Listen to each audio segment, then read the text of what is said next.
কারা ধাক্কা দিলু কারা তুই ধাক্কা দিয়ে করছো, আমি তোকে ধাক্কা দিছি মানে তুই ধাক্কা দিলু আবার কথা হচ্ছে আবার তুই কথা করছো কথা কইছে রে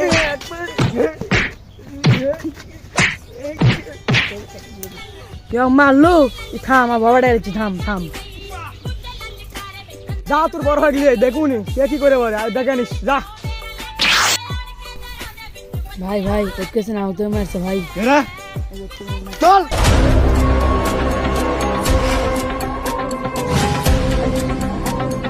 ভাই লিখি ভাই কে লিখি তুই ভাগে মারছো ভাগ মারছি মানে এবার বেদবি করলে কিছু আরো মারমু পারলে কিছু করে রেখে যা কি করবো মানে তুই আমাকে চিনিস আর বডি দেখলে তুই মুখে দেবো তুই আমার বডি ভাই দেখাচ্ছ দেখা দেখি তুই কি এমন বডি হতে তুই কি জিম করে বডি লিয়ে তুই দেখা দেখ আর বডি দেখ